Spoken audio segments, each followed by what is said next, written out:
मेरे प्यारे सज्जनों, पाप क्या है और इनसे कैसे बचा जा सकता है। पाप प्रायः 3 प्रकार के होते हैं। मन से दूसरे का अहित सोचना, वचन से दूसरों के प्रति कुशब्दों का इस्तेमाल करना तथा शरीर से दूसरे को किसी भी प्रकार की हानि पहुंचाना।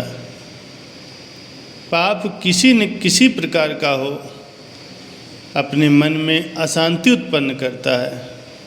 मनुष्य अंदर ही अंदर घबराता रहता है। मनुष्य अपने पाप को जब तक मन में छिपाए रहता है तब तक आत्मग्लानि का शिकार रहता है। मनुष्य में कई व्यक्तित्व होते हैं। एक उच्च पवित्र व्यक्तित्व है जिसे आध्यात्मिक व्यक्तित्व कहते हैं। आध्यात्मिक व्यक्तित्व सांसारिक संकीर्णताओं से परे है। उसका रूप सूक्ष्म और विशाल है।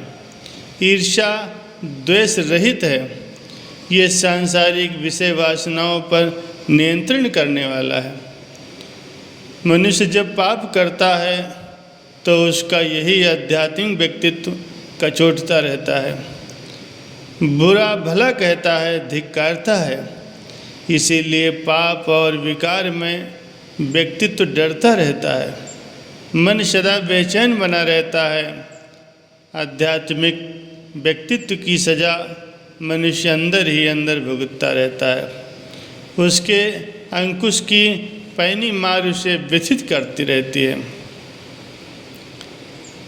एक बार एक व्यक्ति जो एक जहाज पर सफ़र कर रहा था, उस जहाज पर एक चिड़िया रहती थी। वो चारों ओर से उड़ करके फिर वापस जहाज पर आकर बैठ जाया करती थी। एक दिन उस आदमी को न जाने क्या सूझी, वो अपनी तीर कमान लाया और उस चिड़िया का उसने वध कर डाला। चिड़िया का मरना था कि उसका मन पाप की अकथित गुप्त वेदना से भर गया। मैंने बहुत बड़ा पाप किया है, मैं बड़ा बुरा कर्म कर दिया है, मैं इससे कैसे मुक्त पाऊँ। वो भारी मन से इधर उधर परेशान घूमा फिरा करता। उस पाप की भावना ने उस व्यक्ति को पागल सा बना दिया। गुप्त पाप की वेदना का भार असहाय हो गया। जब उससे न रहा गया तो उसने उस जहाज पर यात्रा करते हुए कवि को रोक करके अपने पाप की सारी कहानी को बताया, पश्चाताप किया और पाप प्रकट कर आत्मग्लानि से मुक्ति प्राप्त की। सज्जनों, पाप किसे कहते हैं और पुण्य किसे कहते हैं?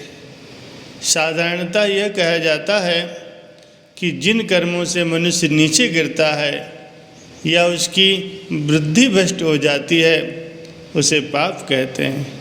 इसके विपरीत जिन शुभ कर्मों को करने से बुद्धि स्वच्छ निर्मल होती है और आत्मसंतुष्टि मिलती है वे पुण्य हैं।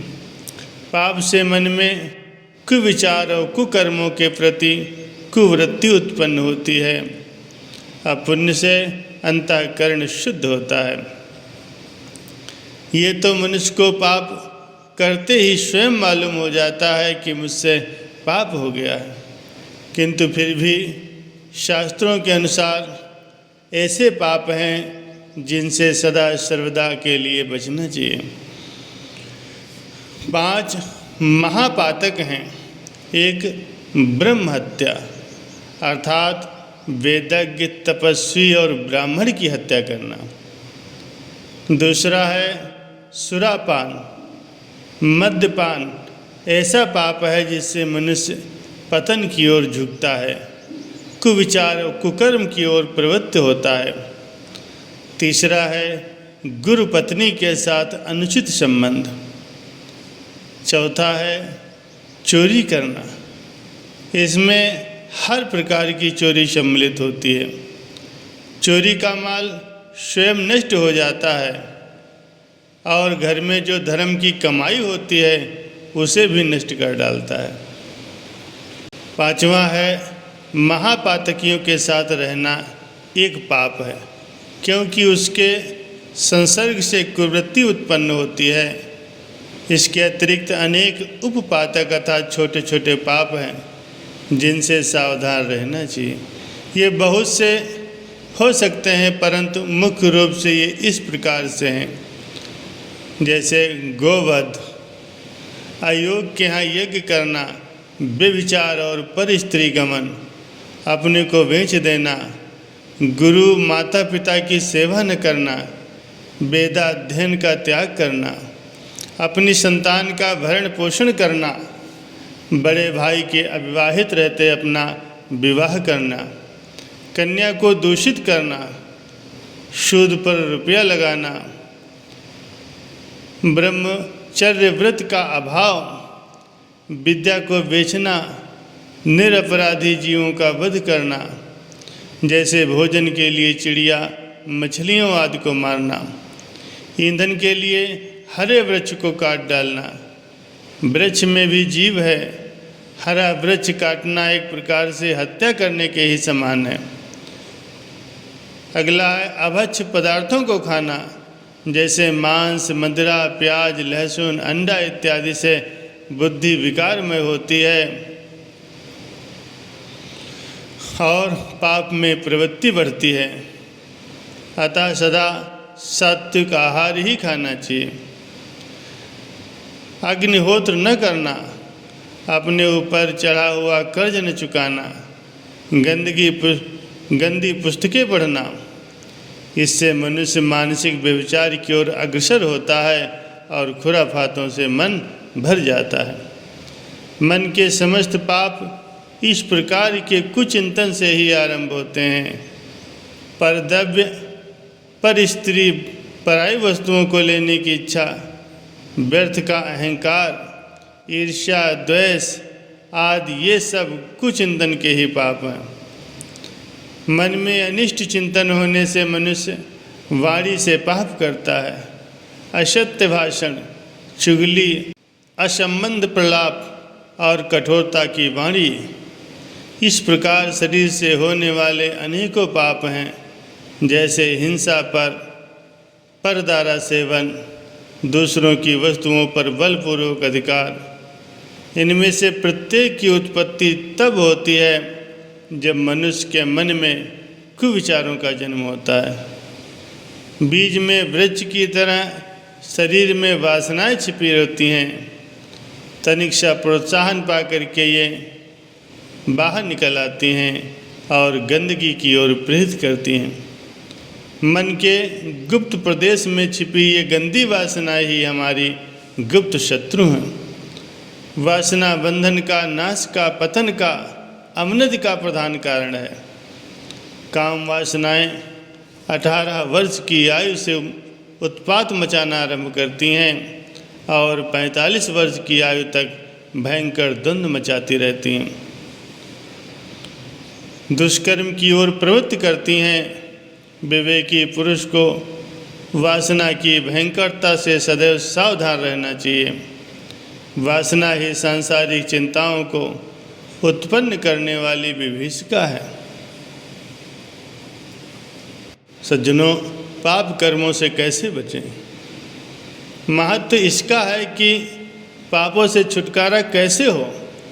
पाप का जन्म मनुष्य के मन में होता है, अतः मन सुधार ही जड़ मूल है। मन की स्वच्छता से ही पाप से बचाव का कार्य आरंभ होता है। मन को शुद्ध सात्विक विचारों से परिपूर्ण रखना, मौन, सौम्यता, प्रसन्नता आदि मानसिक साधनाएं करते रहना चाहिए। मन में किसी भी प्रकार के विकार के आते ही सावधान हो जाना चाहिए। एक कवि ने लिखा है, अच्छे या बुरे विचारों की धाराएं मानसिक केंद्रों से प्रसारित होकर रक्त संचार के साथ विद्युत धारा के समान आती हैं और अपना प्रभाव छोड़ जाती हैं। काम, क्रोध, लोभ, वासना, घृणा, भय आदि की भावनाएं संकुचित व्यक्तित्व बनाती हैं। हमारा व्यक्तित्व प्रभावहीन और निर्बल पड़ जाता है। उसमें ऐसी मानसिक उलझनें पड़ जाती हैं कि वो जीवन को शांत और आनंदमय नहीं बना सकता। मानसिक अशांति, उलझन, व्यथा का कारण ये है कि हम अपने भीतर नहीं देखते। अतः मन के भीतर से विकार को दूर करना चाहिए। वाणी से पाप नहीं करना चाहिए, अर्थात उद्वेग करने वाला कुसत्य मत बोलो। प्रिय और हितकारक भाषण दीजिए। अच्छी पुस्तकों का स्वाध्याय कीजिए।